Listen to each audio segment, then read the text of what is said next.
All right, we are recording and ready to begin. We are on our official, the last official lecture-based class. It's been 7 weeks of me just talking and making stuff up. Hopefully you drank the Kool-Aid. Um, so next week is week 8. It's the final class of the semester. We'll talk about that in a second, but this is kind of wrapping up like the primary content for the course. So here for week 7, we'll finish up relationship management, which we had started last week. That category, that domain's also called social skills, nicely named. And then we're gonna quickly talk about emotional intelligence across life domains. And because it is psychological theory, we have another domain classification system we'll explore here to kind of conceptualize that. Today for the emotional check-in, what I want to do is do a life domain reflection map. I'm going to send you a link to that here in the chat. And that's this document right here.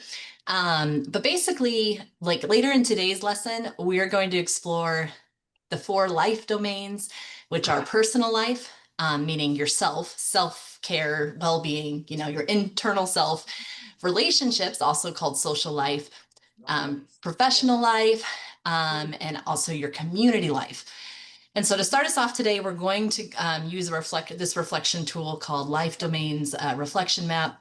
And this is going to help you begin thinking about how your emotions and your emotional intelligence, how these skills show up in the different areas of your life, which I think is something you've been naturally doing and applying and thinking about all semester, but now we just have another way to think about it and conceptualize it.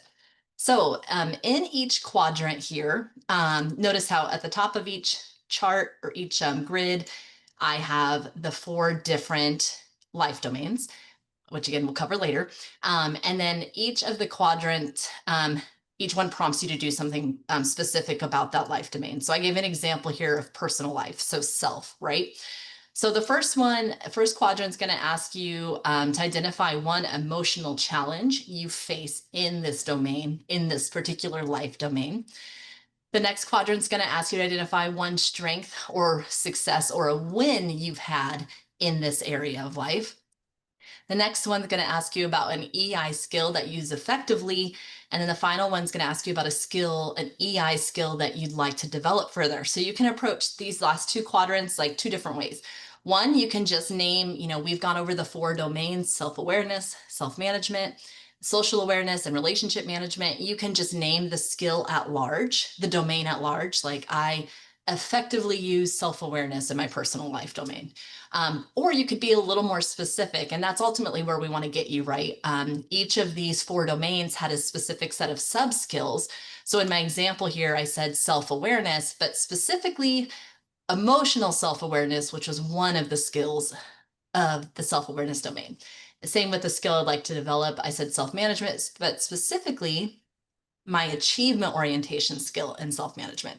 And you perhaps don't know this stuff off the top of your head right now, and that's okay. It's also meant, again, all of these emotional check-ins were meant to be something you could also use later after the class. So while you don't know what each of these 4 domains really means, probably some of them are a little intuitive. Perhaps community life is the one where it's like, wait, what's that one? Go ahead and take a couple minutes to pick 1 or 2 of these life domains to think through this 4 quadrant exercise. I'll put the link in the chat.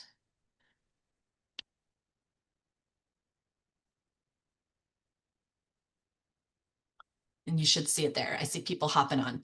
I think you're familiar with this practice already, but you can hit file, download, and have your own, or make a copy and have your own editable version of it.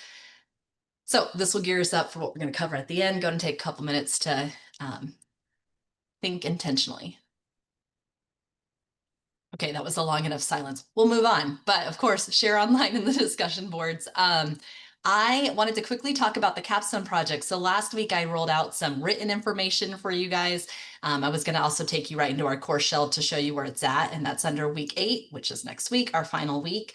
And what I provided in there in this module folder is a page called Guidance on the EI Action Plan. And this capstone assignment is first and foremost meant to be useful to you outside the classroom here. So I want to strongly encourage you staying away from any busy work with it and developing something that's going to actually be useful to you. Someone in the class already completed it. Oh, shoot, who was she? It's awesome. It's already awesome what she turned in. But what I loved about it the most was that it was so customized to her and what she wanted to walk away knowing and putting into action. So next week, our final week, it's really informal. It's just an invitation for everyone to come. And for those who are interested in sharing, kind of give us a sneak peek at what it is you developed for yourself. That could be showing us the whole project or just a snippet of it. Some of that reinforces this idea of having accountability partners. Perhaps there's someone in the class. By sharing it with the class, you're kind of also bringing into existence this idea of like, now people know I'm pursuing this, so you're going to hopefully pursue it with more rigor. Some of you are just so creative. I hope you share yours because you're just a naturally creative person and I want you to brag on yourself. But again, it's optional. So next week, final class, it is completely optional. We might have 3 people who want to share. We might have 20. We might have no one, but let's come and support each other that way, either way. So here, this is going to break down kind of some ideas for the capstone. I just want to emphasize again, this can turn out however you want it to turn out. I'm not going to tell, I don't know, Saeed or Paul, like, nope, not hard enough on yourself. Really dig in to fix those things. I know about you. I don't know anything about you guys. I love you both, but so in terms of whether or not it's meaningful to you, I can't assess that. I'm just looking for you to proactively think through how would I take this content and apply it to life outside of class. So I've given you some templates for just, like if you want to look at one EI domain, like let's say that's relationship management. I've created a worksheet that you can literally just plug and play to just focus on that domain and how you want to goal set for that. I created like a 4 domain action plan. Like, so if I'm going to think on all 4 domains, what was it, how am I going to make changes in my life that support all 4 emotional intelligent domains? But there's a variety of creative ways that you can run with this assignment. So I want to clarify, even though I have all these creative options, you can come up with a different one, but also to clarify, you only need to choose one. Don't think this is a list of like, you have to do all of these. They're simply just individual suggestions of things to kind of help frame what that might look like. I wanted to pause though to see if anybody had looked at that already and had any questions you thought would be useful to the class.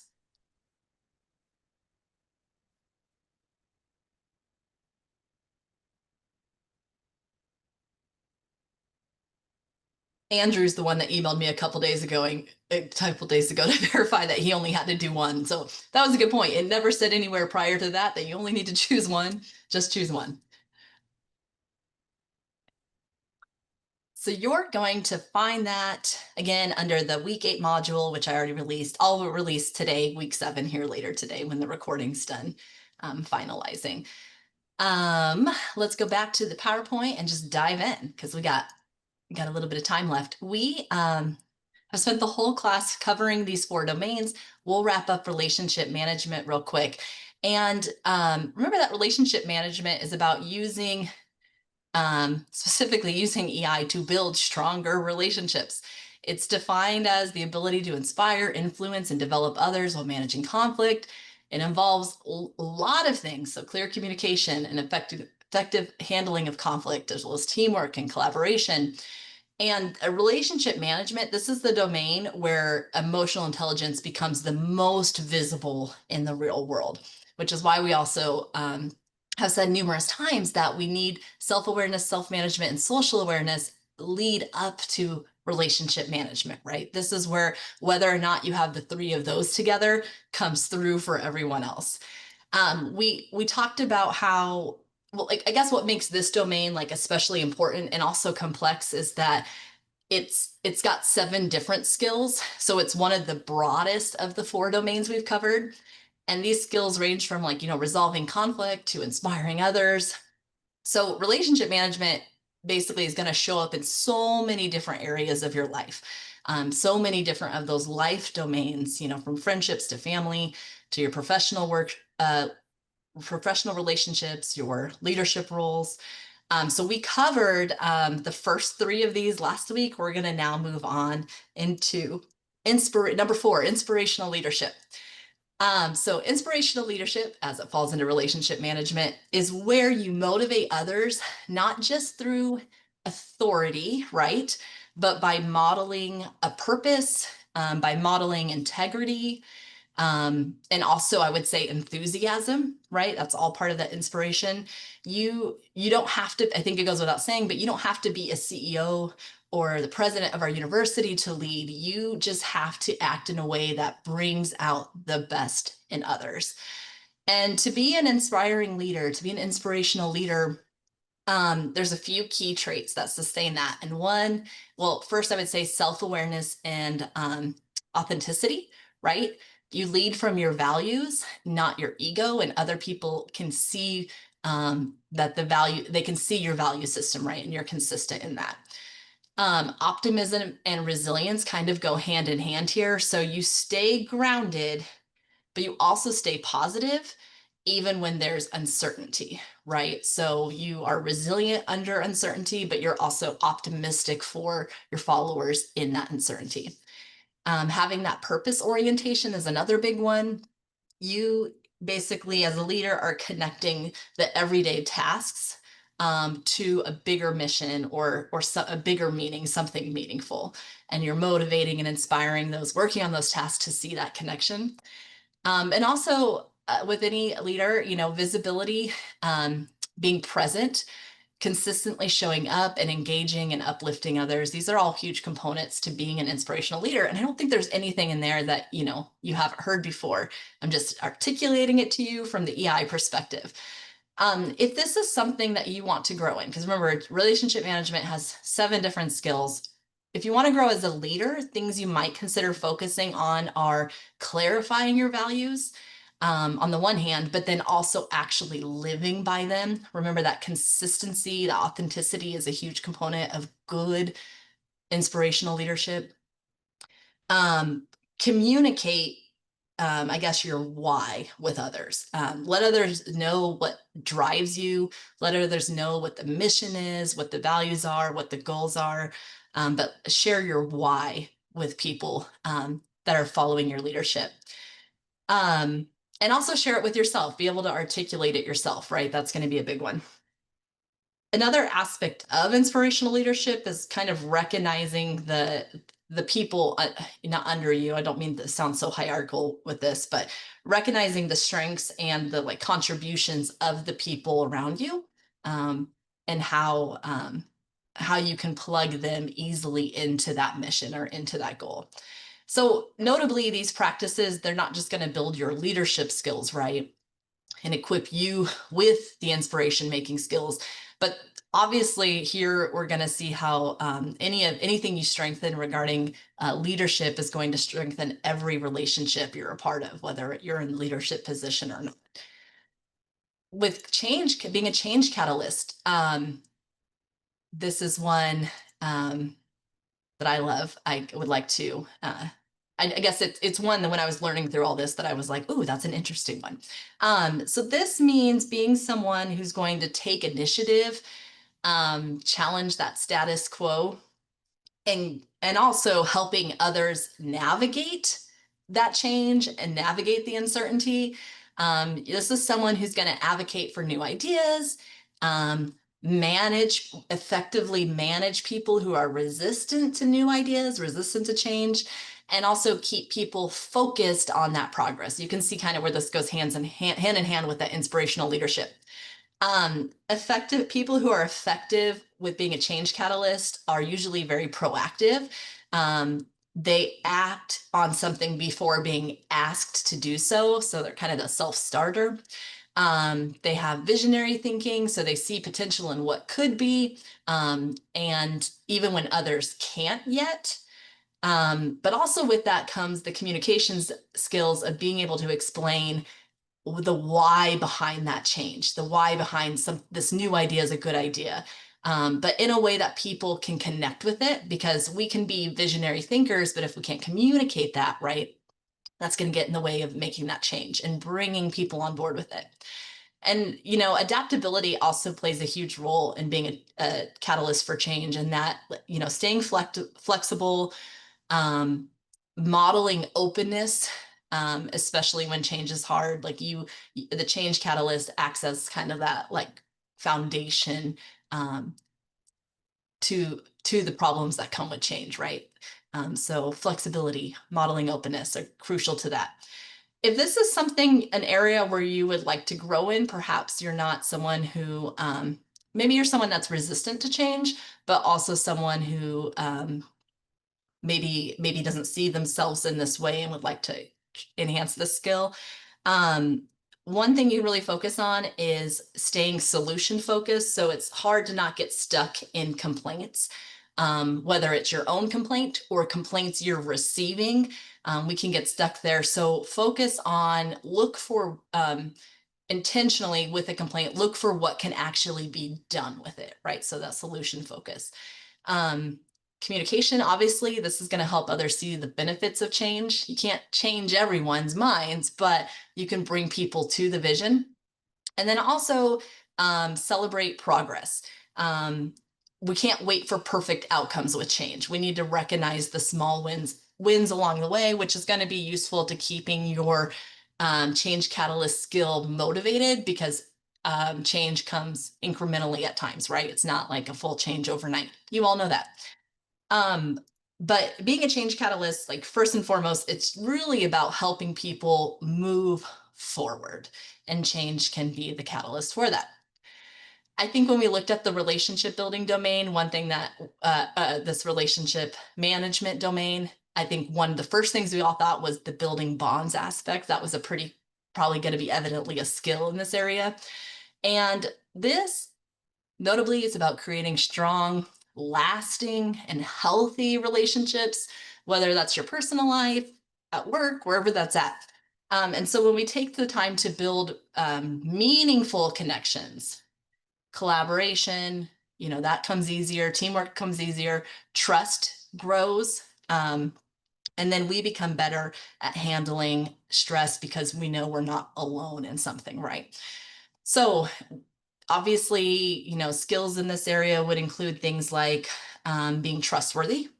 So people need to know they can rely on you, being consistent, and again, authentic, but consistent, like showing up with integrity every time, right? Um, we've thrown this around in other domains as well, but being like curious at the interpersonal level, like take a genuine interest. People who are great at building strong bonds take a genuine interest in other people's experiences and their stories and their emotions. And then with that consistency, I don't know, just forget this one, but also like a follow through, right? Um, you keep in touch, you keep to your promises, you follow up on meaningful conversations. So you show up every time, and you're authentic and you're consistent and you're interested, and they can trust you every time. Um, you need to be genuinely curious. If you want to strengthen your relationship building in this way, ask others how they're doing, really listen to them, build that curiosity, make them understand that you're curious. Follow up, take time to follow up. It's oftentimes I myself will even have a meaningful conversation. I've talked to, Paul before, or Mo before, and we talk about really cool, neat things, and then we never talk about it again. They still like me, even though there was no follow-up. But, I think back on those conversations and I'm like, oh, if I want to foster this bond over time, circle back to that. And then also showing up consistently, meaning specifically not knocking at Paul's door 9 a.m. every Monday, but being when I am there in his life, being the same version of me across all those times, across all those situations. And I think it's also important to remember that strong relationships are not just about closeness, they're also about healthy boundaries and like that emotional support. So it's not about being available all the time to everyone, right? Sometimes we need to draw lines with certain people. We've talked consistently in this semester about working and being around people who really struggle with emotional intelligence, right? And we also talked about when you are an emotional support to someone, you have to protect yourself because you can get drained from that. But so keep those things in mind, that building bonds includes those notions. And it's not about being available all the time, but it's about being reliable, trustworthy, authentic, being real, and, ultimately you gain trust and you gain respect from that. Our last one, last skill, teamwork and collaboration. Um, Big key skill here. So it isn't just about being teamwork. When we think about teamwork, it's not just about being in a group, it's about working effectively in that group, right? We all list on our CVs all these teams and committees we're a part of, but nothing about that line implies that we did a good job working with anybody in that group. Um, Working effectively on a team means you genuinely have aligning, like, shared goals, that you guys have resolved any friction when it comes up. You're making sure people feel valued and included. And none of that is innate to being on a team. Things come up and teams dismantle. Um, you've got to have, like, strong collaboration depends on, like, several essential skills. And one is you have to have that cooperative mindset, right? You're prioritizing that team's success, not just maybe your own recognition or your own success, or that quick, I'm going to abandon the team because they're not going the direction I want to go. You have to maintain that interest. That has to be a value of yours, that you value the collaboration. Obviously, communication's a big role in teamwork, not just from being able to share information clearly and being able to communicate, but also to be able to get feedback or ideas. So by next week, I'm actually going to go ahead and practice self.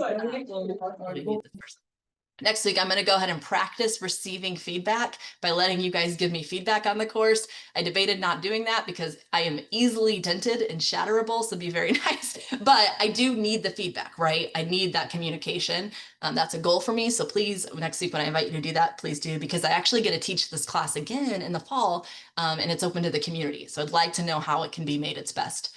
Obviously, with teamwork, we draw back into social awareness with having a respect for diversity, valuing different perspectives, valuing different experiences. Also, I think important with teamwork, valuing different approaches as people work differently. And obviously you want to have the ability to have, like, conflict resolution skills. You've got to address tension directly and constructively rather than avoiding it. I am an avoider, talk about conflict styles, which we did last week. So that doesn't always help. Ways that you can strengthen this area, and I don't think we all stop as teams to do this necessarily, but obviously clarifying roles and expectations early, so everyone knows what they need to be contributing. And this is risky because those of you who hate working in groups, you likely hate working in groups because you carry more of the load than other people. Now it's getting cyclical, and we're back to that conflict management of being able to communicate effectively, these areas of distrust. But we can start with clarifying roles and expectations early. We can acknowledge differing perspectives, and then find value in that variety.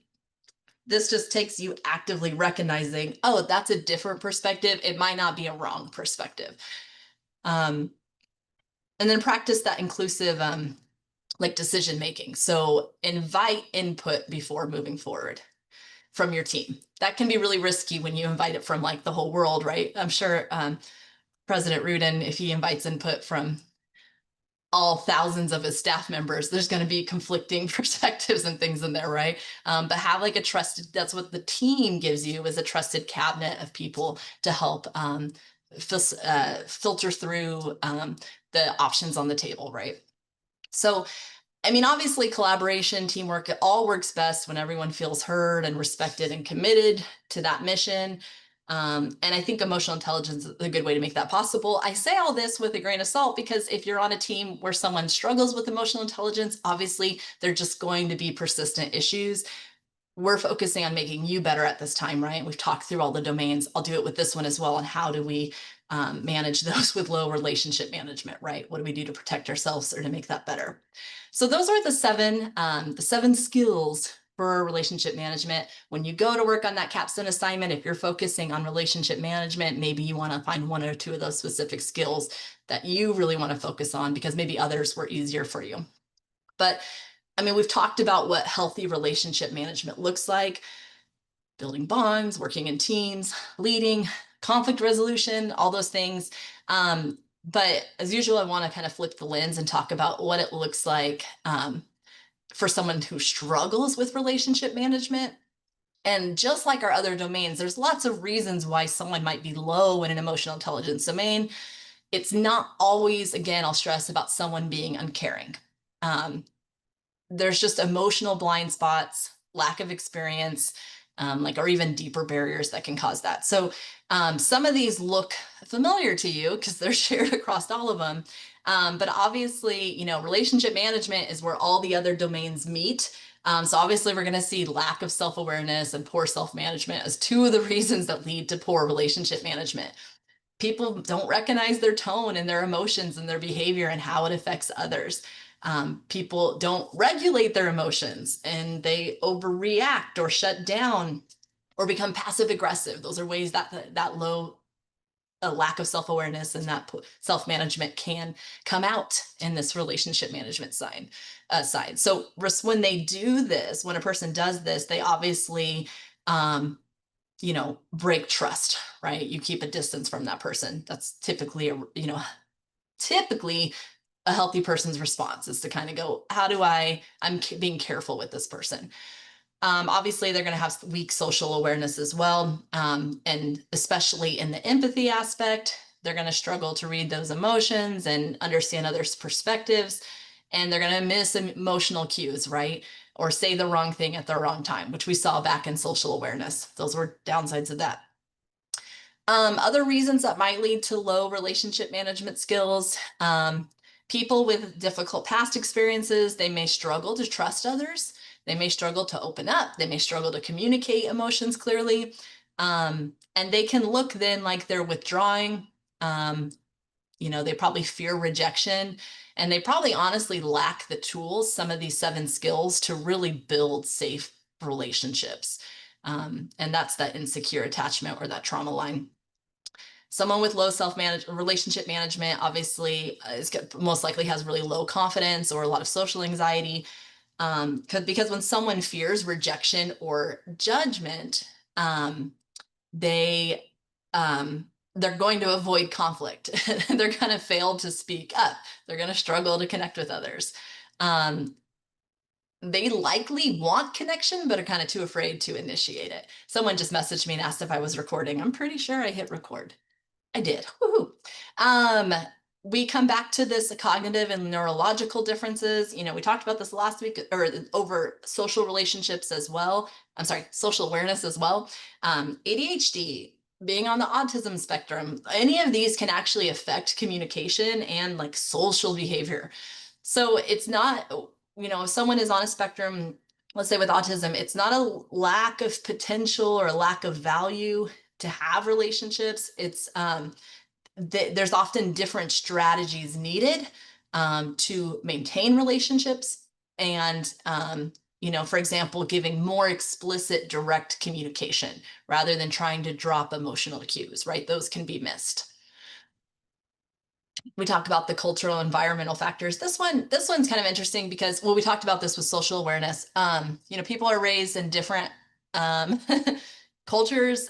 Some are like emotionally reserved cultures, or maybe they're highly individualistic cultures, and that we didn't all learn to express emotions or collaboration and teamwork and all that the same way. When someone feels emotionally distant, like as an example, to one person, this might feel respectful, and to another person, it might not, right? To one person, they might see emotional distance as good self-management, and to another person, they might see it as like terrible self-management and self-awareness in the individual. I think another thing with low relationship management is just having that lack of practice and the lack of feedback, basically constructive feedback saying, hey, this is an area you struggle with. Relationship skills, like any of these, are learned, and some people just haven't had the chance to build them yet. Especially, I think we're going to see this a lot more, and we are seeing this with the college age generation, those who were in very isolated or digital environments, right? They haven't practiced healthy in-person interaction the same way the rest of us did before we all had cell phones. I don't know. I'm just going on some old person tangent now. But they are seeing differences, right, in this younger generation because of building that digital community, but not that face-to-face community. It's very clear as someone who use texting every day to communicate might struggle in face-to-face conflict or in emotional conversations. So that obviously is going to change what relationship management looks like, I think, across generations as well.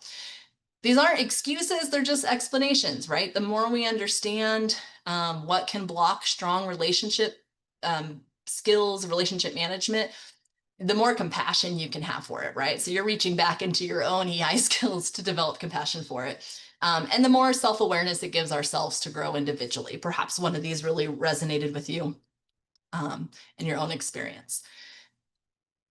Just because I did this for the other ones, I thought it would be pertinent to do it for relationship management as well. But like when you're working with someone who struggles with relationship management, that obviously can be very frustrating, especially because I do think I myself am more motivated at work when I have a friend.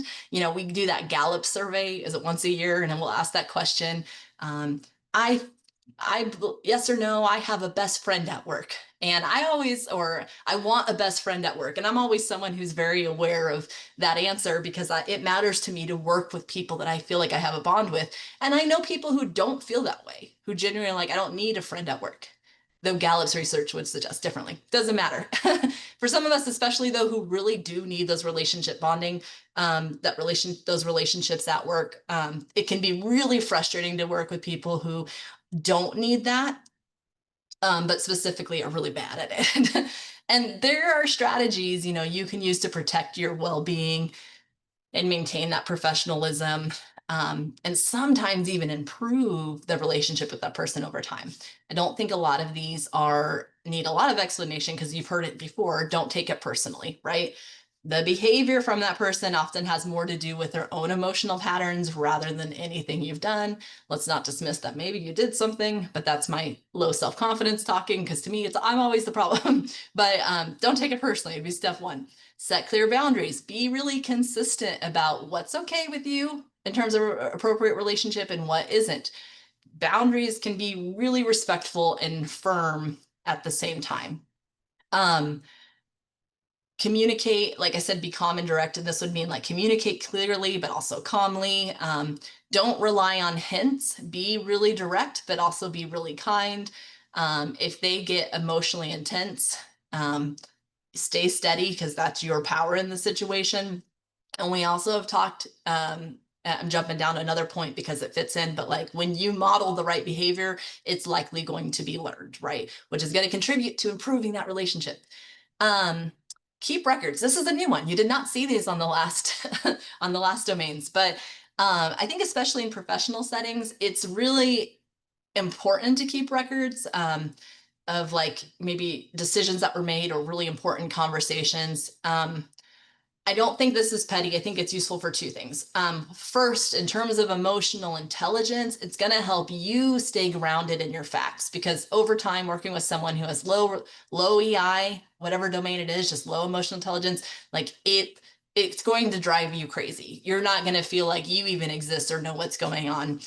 For some of us, we need to remember the facts so we can balance the emotional reaction side. So I think keeping records is useful there. Also, if someone has really low relationship management that needs intervention from leadership, records are important for you as well. You need to protect yourself, that next line. Step away when needed, reach out to someone you trust if it's getting to be too much. You really can only control so much of the situation. So what I don't want to do is assume that I guess I want to be safe to say that every now and then, unfortunately, someone might find themselves in kind of a toxic workplace. I hope not at our university, but you need to be reminded at some point it's out of your own EI control. Okay, so take care of yourself, right, and protect others with steps you need to take. We obviously, with someone with low relationship management, you need to practice those conflict resolution steps. We did a little checklist last week. One of the strategies that really, really will work is that kind of using the I statements. They're really good for de-escalation. You know, I statements instead of you statements, but things like, I felt uncomfortable during that. I'd like to find a better way to handle things moving forward, right? So that's obviously, if there's someone in your life with low relationship management, I'm imagining there's also a lot of conflict. So we're circling back to that skill. And I guess just kind of tying into most of these, recognize what you can control. You can't control someone else's emotional intelligence. You can just control yours and how you respond. And sometimes the goal isn't fixing the relationship. It's really just managing it wisely. So I just want to remind you on that. Okay, so okay, weird transition. Yay, we just finished relationship management. We've covered, so I'm gonna transition to like what the rest of the class is supposed to look like for today. It probably won't go the whole time, but the whole class was basically built off of Goleman's 4 domains, you know, self-awareness, which feeds into self-management, and those things feed into social awareness, which feed into relationship management. So these are the core skills or, you know, capacities that make up emotional intelligence. These domains, you know, as you've come to understand EI, they're what EI involves. They're what EI entails, right? But I want to end the class kind of focusing further on how these skills show up in real life. So how these domains kind of govern our emotional intelligence, the way it manifests in life. I guess like where we're going to look at where we actually use these 4 domains. And I already introduced you to them earlier. So the 4 EI domains on the last slide, these cover the skills and capacities you have. The life domains, personal life, social life, community life, professional life, these are the real life settings where you can recognize and apply and like grow those skills. So an example, you know, just to clarify, like self-management isn't something you just learn for fun. It's something to use when handling, you know, work pressures or setting personal goals. So these life domains kind of remind you that EI is not just about yourself and not just about doing better at work. It's, you know, these skills are applicable everywhere. And with them, you kind of have a structure to use, you know, when we look at these 4 life domains and these 4 EI domains, it kind of gives you a structure to, you know, self-assess and to create more personalized goals. And we kind of started that already by doing that domain mapping worksheet at the beginning, right? We're starting to bring it all together more intentionally and ask ourselves these questions. Where do my skills meet these areas of my life? So we're going to cover each of these real quick. They're probably a little self-intuitive, most of them. So the personal life, I put it in brackets self. It could also be called self-care domain or the well-being domain, but this is where you manage your inner world. So your emotions, your thoughts, your attitude, your goals, your habits, and really that overall well-being. So it's really about the stuff that's happening when no one's watching, right? When no one else is around. And as we know, it's kind of where your emotional intelligence really starts. Obviously, when we look at those EI domains, the 2 that really are of importance here for looking at your personal life are going to be that self-awareness and self-management. You know, self-awareness is going to help you notice your own thoughts and emotional patterns.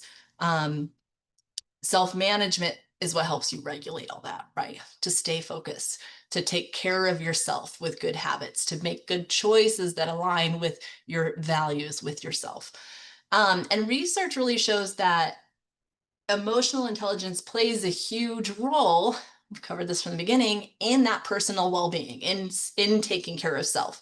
People with high emotional intelligence tend to have better mental health, more resilience during tumultuous times, and really lower rates of anxiety and lower rates of depression. Psychologist Susan Davis, I think it is, really emphasizes that we build strong or we build long strong long-term resilience, not by suppressing our emotions, but by accepting them and embracing them and understanding them. And that's exactly what emotional intelligence does. Um, so I guess why does it matter? If you can manage your emotions and direct your thoughts well in your personal life, you're more likely to build confidence, bounce back from those setbacks. Make decisions that you're really proud of, that you are proud of, that you don't need someone else to give you confirmation of, that your values, your motivation tendencies. Um, Especially, and it helps you to feel and manage and live this way even when no one's watching it, right? Watching you. Social life. It's called social life, but really it means relationships. So when we talk about social life, we're talking about your friends, your families, your romantic partners, but also kind of your broader social circles. So your networks, the teams you're a part of, your classmates, well, this group in here, not all students, any group chats you're in, so any of your social networks. And this life domain, as long with the next two, I don't want you to be surprised. The EI domain focuses for this one and the next two are obviously social awareness and relationship management. With your social life, social awareness helps you pick up on the feelings of others, understand where they're coming from, and tune into that like emotional tone of the moment in those relationships. And that relationship and management obviously is the ability to communicate clearly, resolve conflict, and build trust in those bonds with these people.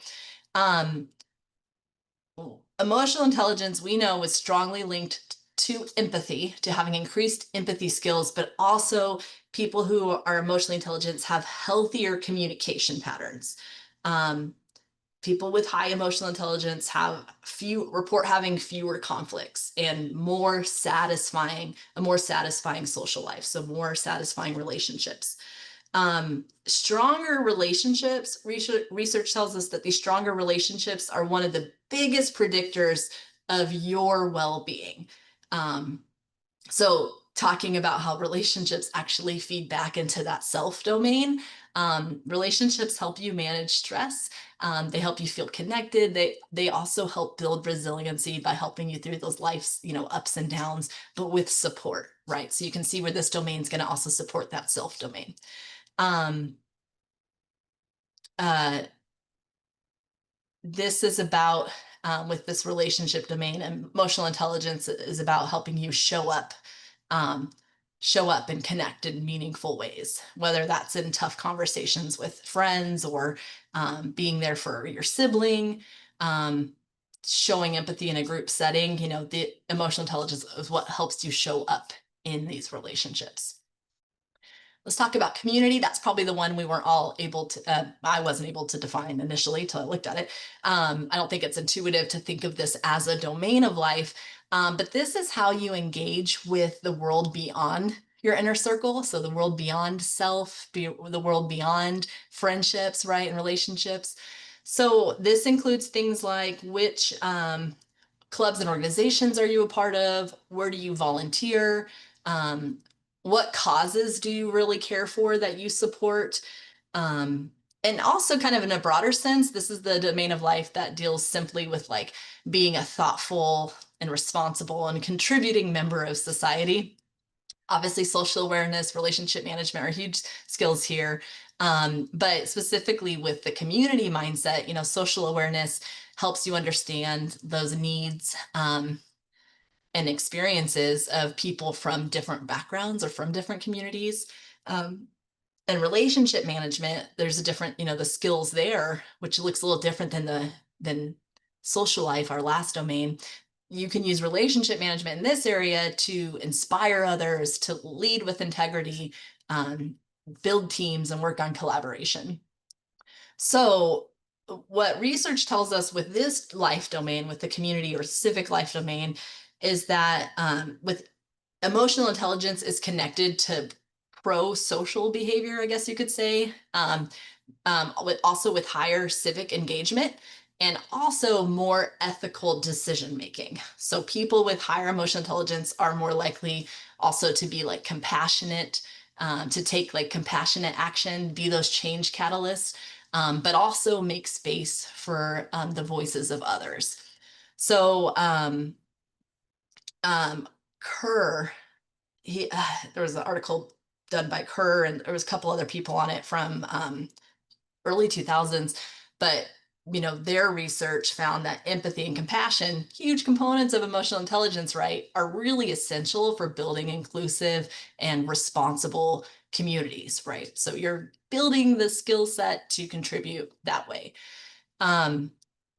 Emotional intelligence, I mean, I think it hasn't been missed from this class, but it really isn't just about helping you, right? It's about helping you contribute to something much bigger than yourself. Whether you're organizing like a drive of some sort, or standing up for someone because you're being a change catalyst, or you're just listening deeply, EI meets community here in that you're building, ultimately working to build a better world for yourself. We've got one last one. We got professional and civic life. No, sorry, it's supposed to just be professional life. I must have copied and pasted the slide. Professional civic life. I do like that though. That's just not what I'm talking about. Professional life. So obviously this is work, but it can be any setting where you're expected to perform or work in teams, right? Or communicate under pressure. So that could be work, that could be in your clubs and organizations that you're a part of. But anywhere where there's like an expectation, where people have expectations of you, and then maybe teamwork and also like responsibility can come into play. So self-management, oh my goodness, my slide's wrong. Your EI focus here is actually self-management and relationship management, despite what the slide says. Close your eyes, ignore the slide. Self-management in this life domain is what helps you stay focused, regulate your stress, stay motivated, right? That achievement orientation, and adapt when things don't go as planned. So notice there I listed several of the skills for self-management. With relationship management in that professional domain, life domain, it's crucial, obviously, for working on teams, resolving issues, being a change catalyst, and taking on those leadership roles. And the research shows that emotional intelligence is actually a better predictor of someone's career and professional success in most careers. So high emotional intelligence, most likely to have success in certain careers, versus low emotional intelligence would indicate someone's not likely going to be successful.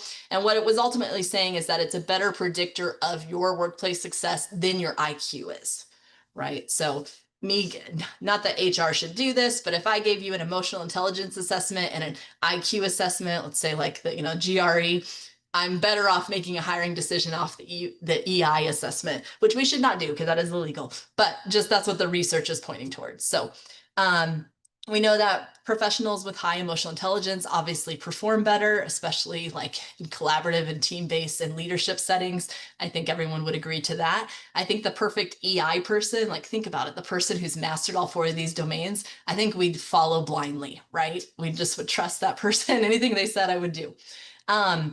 When you're